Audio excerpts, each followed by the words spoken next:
நிறைய அழுக்கு இருப்பவர்களுக்கு இந்த அழுக்கெல்லாம் அழிக்கிறதுக்கான ஒரு வஸ்து அந்த ஜோதி.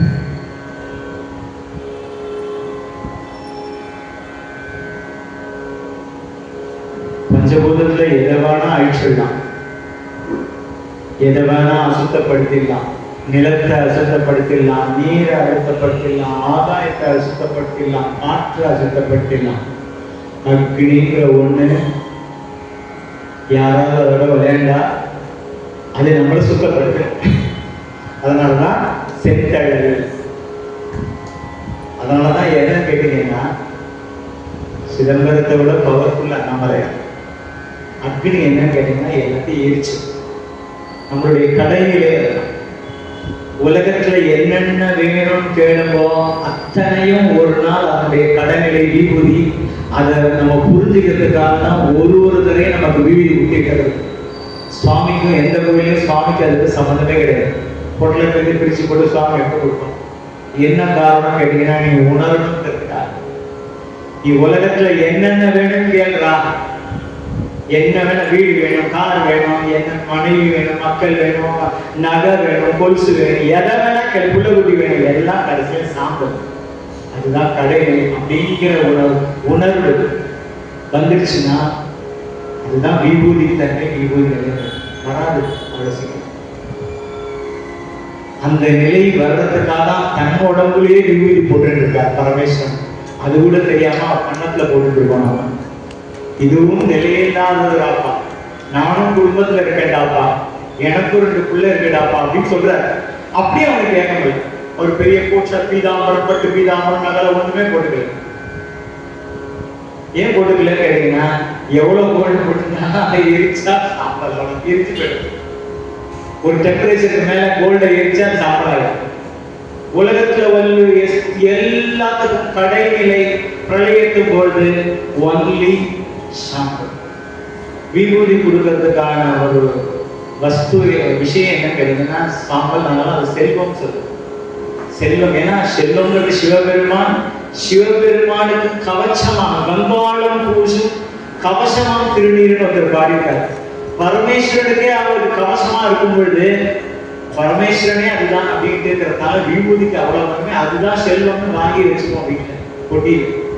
சிவனடியார்களுக்கெல்லாம் எது செல்வம்னு கேட்டீங்கன்னா விபூதி தான் செல்வம், பணம் காசு இல்லை. அப்ப 2 விஷயத்தை சொல்றது. கடைநிலை என்ன அப்படிங்கிறத ஒரு நிமிஷம் நமக்கு சொல்லிக் கொடுக்கிறது விபூதி. அதே போல இந்த அழித்தல் அப்படிங்கிற ஒன்று நடந்த அருளல்ங்கிறது ஒரு வாழ்க்கையினுடைய மரணம் என்பது அருளாக நடப்பது. ஏன்னா இந்த உலக பிரச்சனையிலிருந்து அவன் விடுபடலாம், உடம்பு வலியிலிருந்து அவன் விடுபடலாம், பச்சிலிருந்து அவன் விடுபடலாம். கொஞ்ச நேரம் அவனுக்கு ரெஸ்ட் கொடுத்து திருப்பி கொண்டு போட்டுறாங்க.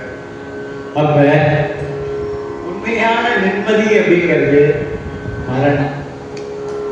அதை உணர்ந்ததான ரமணர் அந்த நிலைக்கு போயிட்டு வந்தான். அதை உணர்ந்துட்டோம்னு வச்சுங்களேன், நாம எல்லாரும் ரமணர் தான். அந்த நிலையை அனுபவிச்சு வந்தவங்க. உடம்புல இருந்து உயிர் போயிட்டு திருப்பி வந்துடும். அது ஒரு நிகழ்வு. ஆரம்பத்தில் பல கோடி வருஷ தபஸ், பல கோடி வருஷ தவம். அதனால ஒரு மனிதனுக்கு கிடைக்கக்கூடிய சித்தி இதை வச்சு விளையாட்டு காட்டுவார். 85 வயசுல அப்பர் சுவாமிகளுக்கு முன்னாடி ரம்பையும் ஊர்வசியும் ஆடவருக்கு சிவபெருமான் வேடிக்கைப்பட்டவங்க. எந்த வயசுல வேணா எப்படி வேணா என்ன தன்மைன்னு எப்படி வேணா டெஸ்ட் பண்ணுவாங்க. அந்த ஜாக்கிரதையா நெருப்பு 2 வேலை செய்யும். அழுக்க அழிச்சிடும், ஒளியை தரும். நமக்கு வேண்டியது ஒளி. இருள் அகலம். எப்ப இருள் அகண்டுதோ அப்ப ஒளி வந்துருக்குன்னு. சரியா? அடுத்தது இந்த இருள்ங்கிறது நம்மளுடைய பாவம்.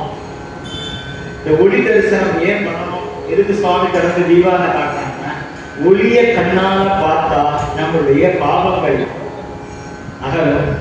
அண்டத்துல உள்ளது பின்னர் உள்ளத்தில உள்ள ஞான ஒளி ஏற்றப்படும். அதற்கு தான் வெளியேற்றுவார். சுடர் தியானம் இருக்கு. உட்காந்து ஒரு 2 மணி நேரம் அந்த ஜோதியை பார்த்தது. ஏன் கேட்டீங்கன்னா உள்ள ஞான ஒளியை ஏற்பதற்கான ஒரு மறைமுக ரகசியம்.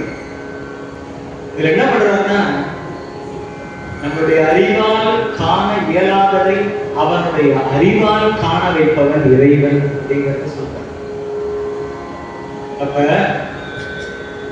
செந்தழல் புரை திரு மேனியம் காட்டி மட்டும்தான் வச்சிருக்கேன். அடுத்தது திருப்பெருந்துறையுரை கோயிலும் காட்டி.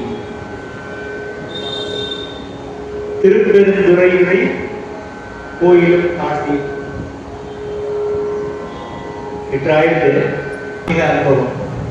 செந்தழல் புரை திரு மேனியும் காட்டி திருப்பெருந்துறையுரை கோயிலும் காட்டி அந்தரன் ஆவலும் காட்டி அப்படிங்கிறது ஒரு ஆன்மீகத்துல ஒரு ஞான நிலை பெற்ற ஒரு மணிவாசகர் போல ஓப்பனா நமக்கெல்லாம் சொல்லியிருக்கார். ஒரு ரெஜிஸ்ட்ரேஷன் பண்ணியிருக்கார். அதை பத்தி இன்னும் நிறைய பேசணும். அடுத்த சன்சங்க ஆகஸ்ட் 27 இதை மீண்டும் தொடரும். ஏன்னா முடியல.